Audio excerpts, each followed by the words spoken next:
How's everyone doing out there? This is The Awakening. I am Super Solican, and I want to go ahead and get into this message for the Lord. I want to talk about sibling rivalries, and also just jealousy. Again, we've touched on this in the topic when we talked about Cain and Abel, but this also was a theme running in Genesis as well that the Lord wanted to teach.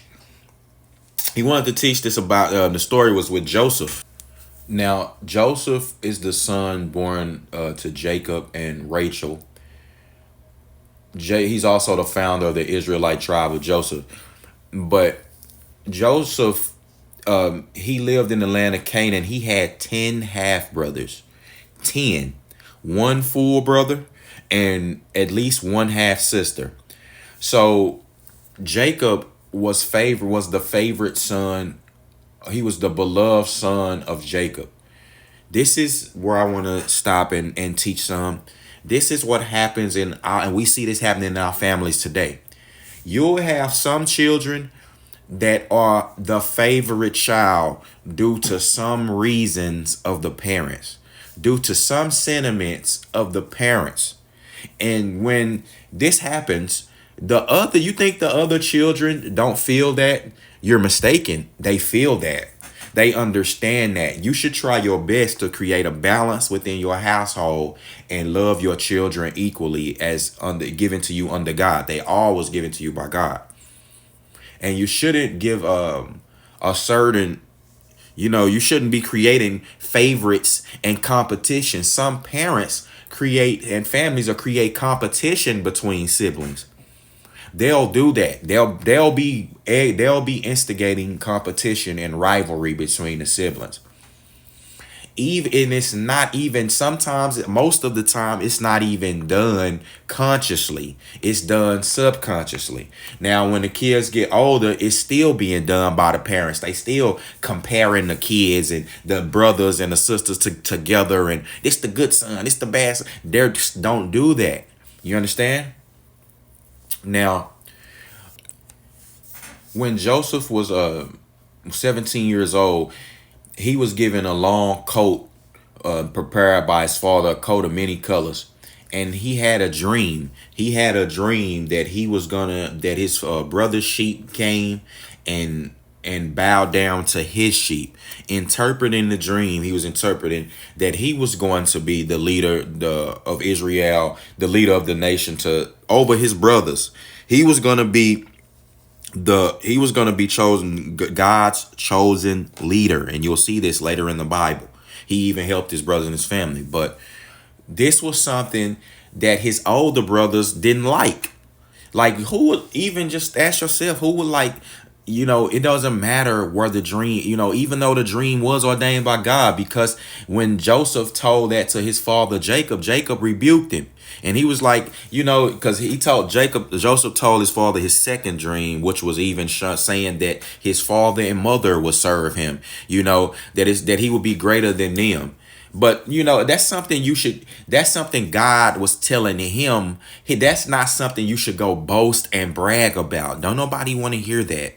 Nobody wants to, hear, I'm better than you. I'm better, or something like that. You just no one wants to hear it.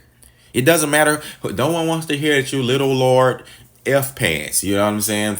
No one likes that. It's just how it is. Like arrogance, like a just unbridled, arrogant person. Nobody's not really liking them. I'm sorry. And, I'm pretty sure his brother saw Joseph as being arrogant. That's why his father rebuked him. He told him, basically, man, get out of here with that nonsense. Stop saying this. But Jacob, in his wisdom, knew it came from God. So he was still contemplating, just waiting to see how it manifested. But as this was happening, all of this stuff was going on, Jacob, his brothers were becoming jealous, man. Like, again, they don't like that. And it was eating at them daily. This is his brothers. I mean, half brothers or whatever. Like, these are your half brothers or your real brother. Your half sister is your real sister. This is your blood. They may come for your mother or come for your father. It's your blood. And they started to resent him. They didn't they were not feeling Joseph. So We go to the book of Genesis, chapter 37, verse 12, verse 36. Now his brothers had gone to graze their father's flocks near Shem. And Israel said to Joseph, as you know, your brothers are grazing the flocks near Shem. Come, I am going to send you to them. Very well, Joseph replied. So he said to him, go and see if all is well with your brothers and with the flocks, and bring word back to me. Then he sent him off from the valley of Hebron. And Joseph arrived at Shem. A man found him wandering around in the fields and asked, what are you looking for? He replied, I'm looking for my brothers. Can you tell me where they're grazing their flocks? They've moved on from here. The man answered, I heard them say, let's go to Dothan. So Joseph went after his brothers and found them near Dothan. But when they saw him in the distance, when his brothers, like Joseph was looking for them at the behest of his father. His father wanted him to go find his brothers and just get a report on them. Do what little brothers do, and just check on them and because that's his favorite son, of course. So he using his favorite son to go basically get a good report on them. Though it may feel for the brothers that he's spying on them. But so as they saw him in the distance before he even reached them, they saw their little brother before he even got there. They said they start plotting to kill him. They was plotting to kill him. Here comes that dreamer, they said to each other. They all was mocking him, talking in their head like, man, here come this dreamer, this little dude talking these dreams, talking about he gonna be over us and all that. Here he comes. So come on, let's kill him now. Throw him into one of these cisterns and say that a ferocious animal devoured him. And then we shall see what comes of his dreams. You see? And God gave him these dreams. Like, this is something that was going to come to pass, no matter how they liked it or not. But this is what the emotions that built up in them, the same emotions that built up in in Cain, and when he killed Abel. You understand? God was comforting Cain. Do you remember that? In the Bible, God had came to Cain, told him, if you just present your stuff, do what you need to do. Don't worry about your brother. If you present your things that's accepted and make them acceptable to me, then I'll accept them. I don't have a bias towards you. It's your choices. It's your work ethic. It's your things that you're doing.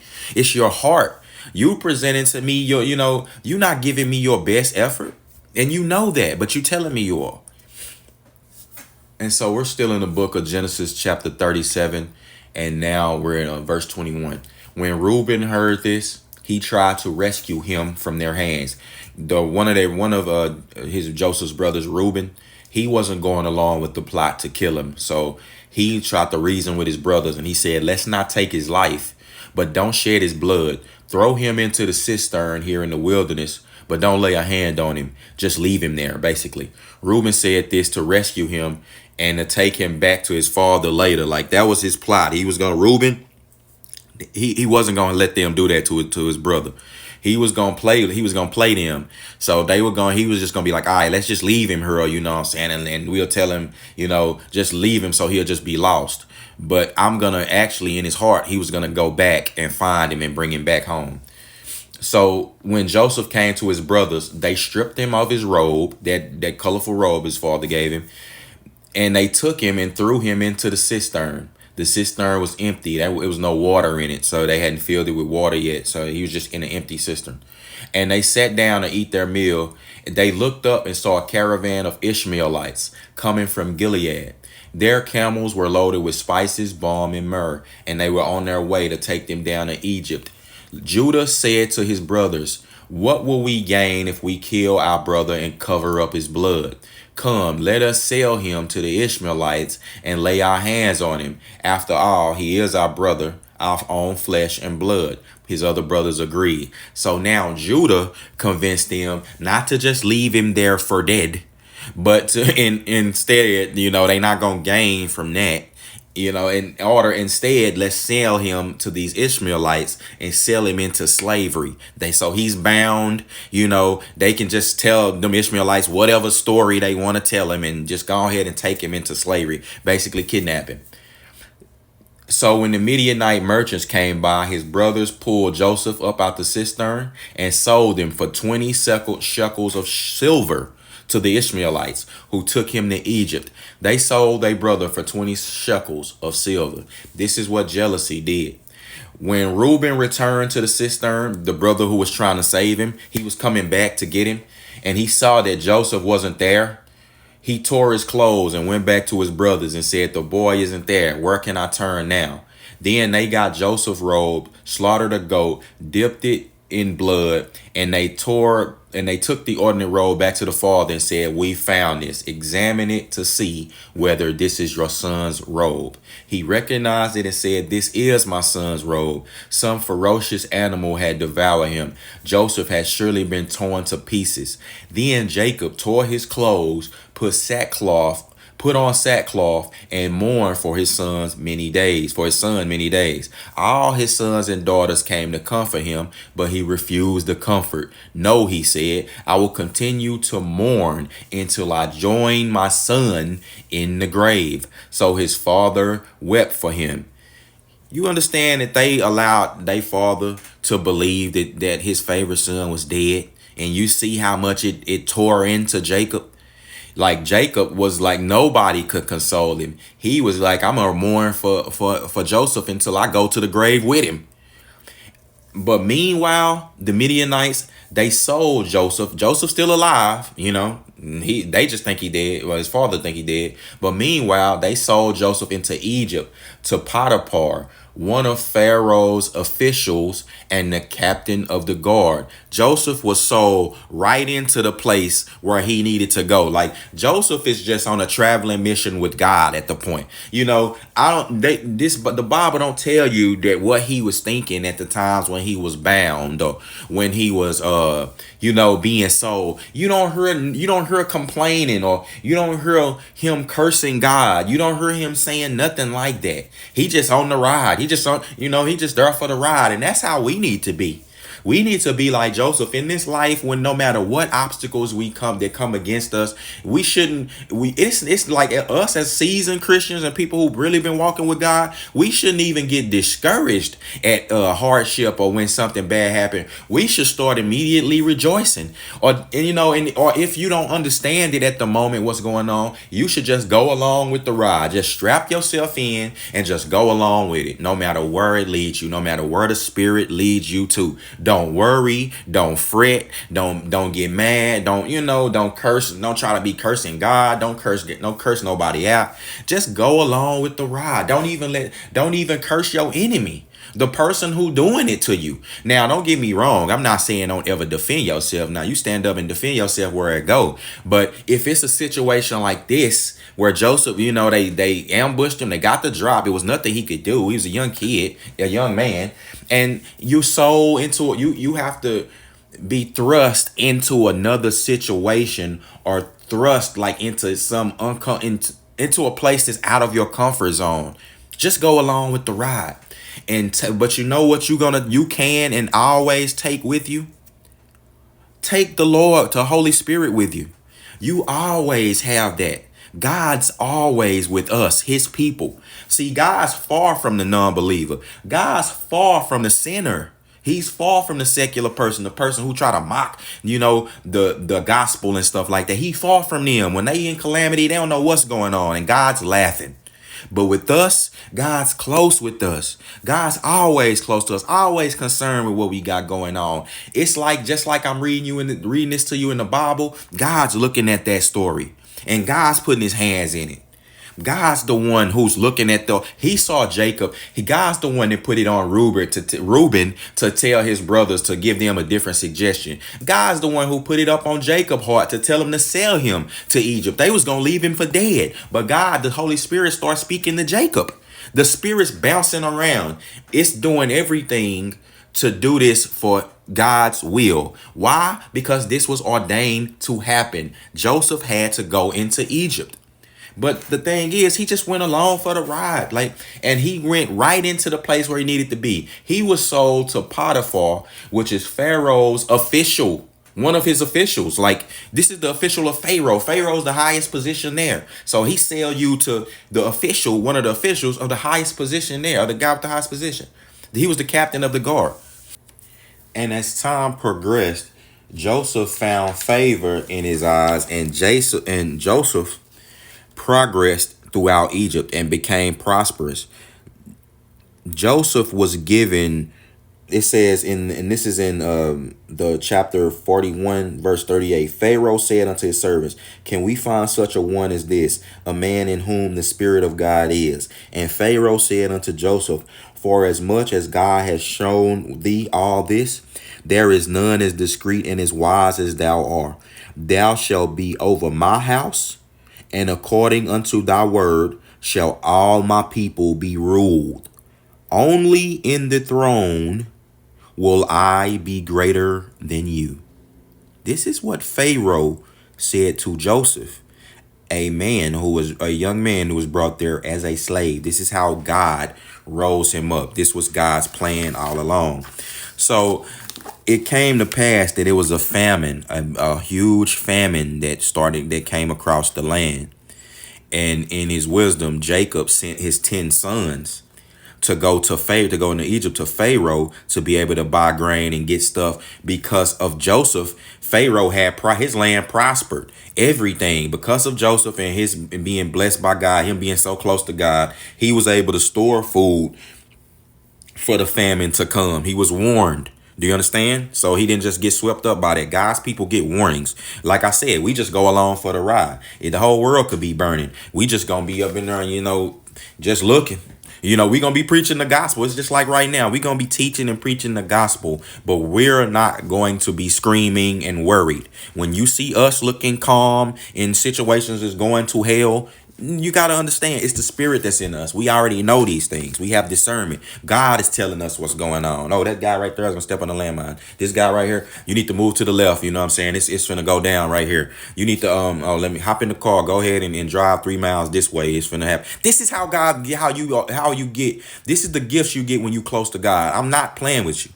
Do you understand? Don't just take my word for it. There's many other people who can ascribe to this. Now, when this famine came over the land again, his 10 brothers went to Egypt to go try to buy grain, but they left the younger brother there with Jacob. They didn't want, they didn't want nothing to happen to him, or just the same thing, the same, he could lose him the same way that he lost Joseph. So they sent the 10 brothers by themselves to go to buy grain from Egypt. And who do they run into other than Joseph, who was the governor of the land? So let's go ahead and get into this. And this is in Genesis chapter 43, verse 4. But Benjamin, Joseph's brother Jacob, he sent not with his brethren, for he said, lest peradventure mischief befall him. He didn't want him to get hurt. And the sons of Israel came to buy corn among those that came, for the famine was in the land of Canaan.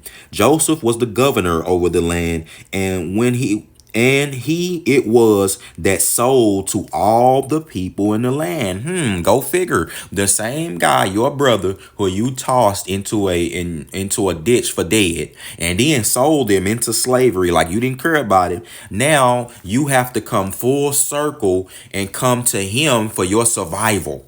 You got to come to him for things you need. This is my point of this message.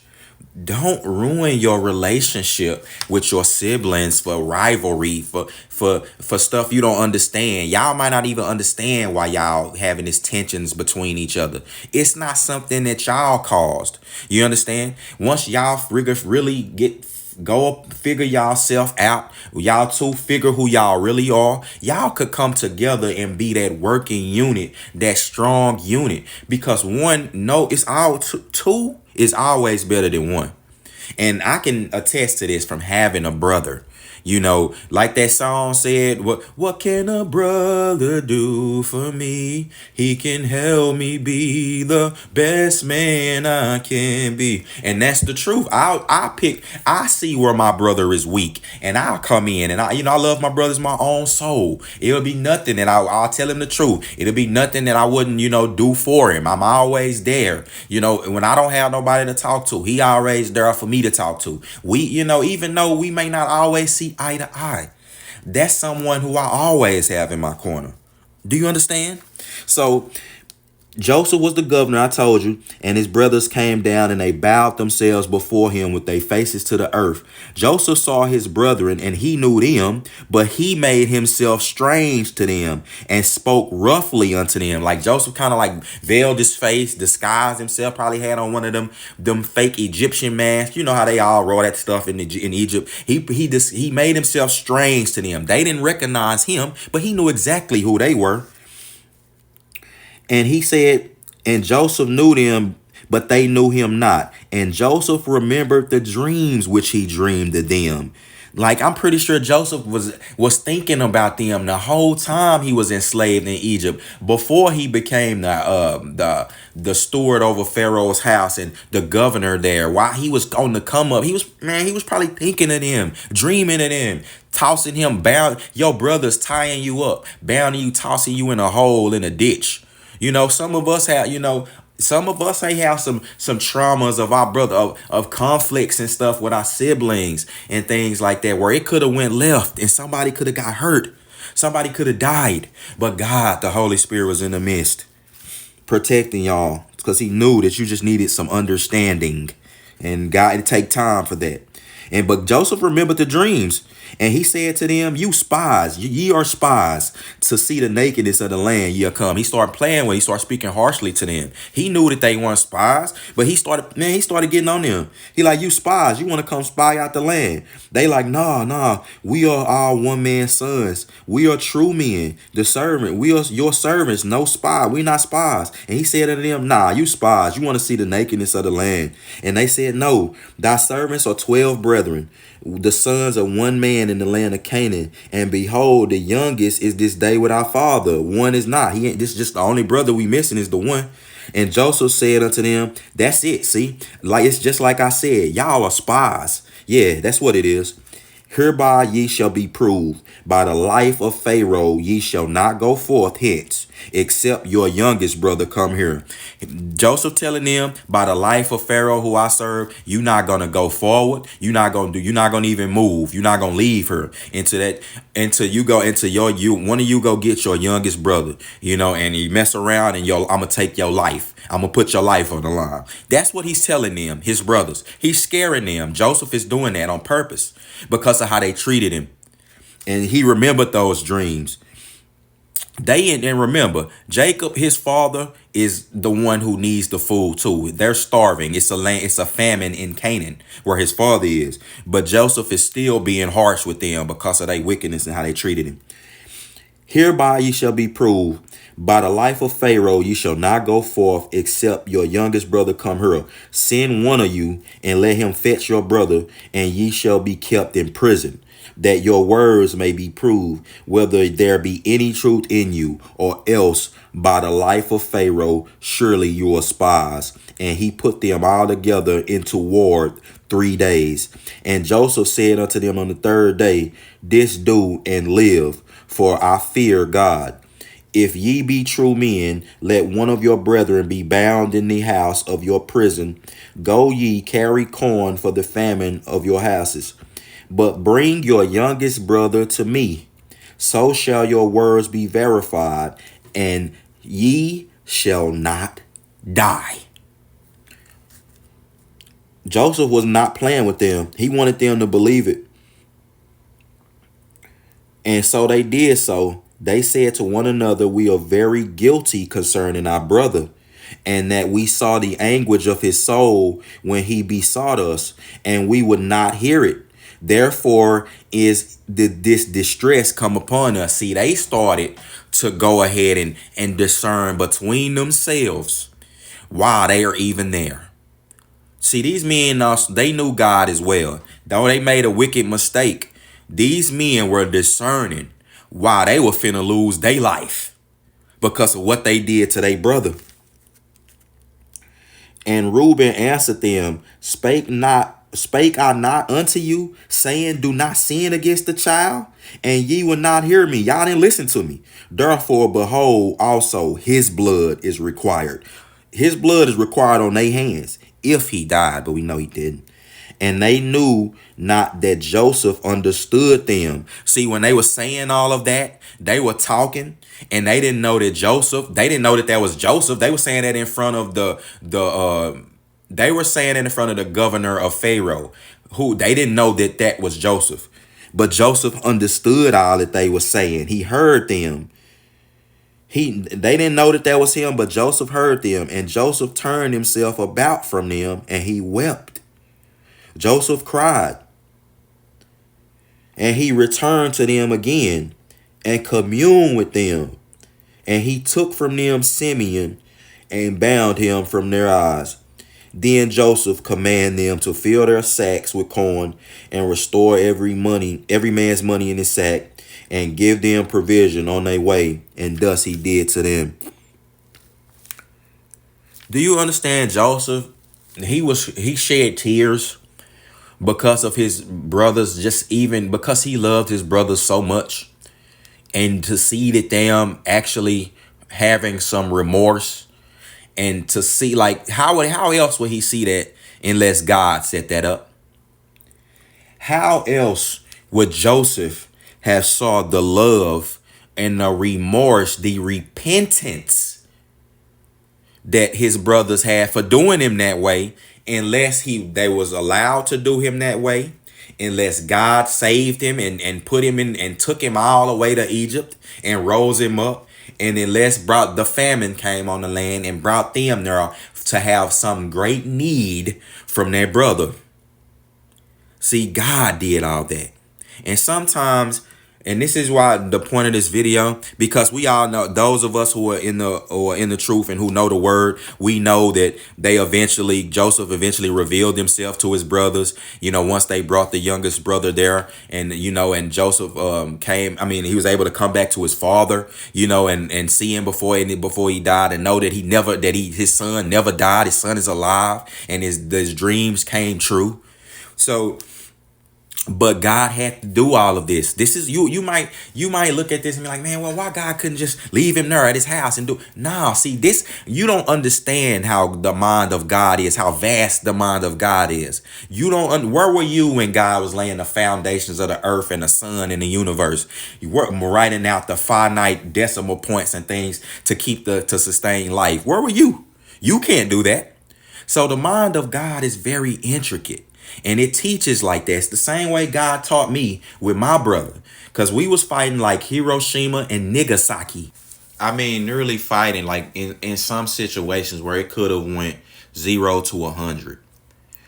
And it was only the Holy Spirit and God standing in the midst of both of us, protecting us, counseling within us to allowing us to be able to reconcile, reminding us of the love and the bond that we have with each other, so that we don't harm one another, because we could have killed one another.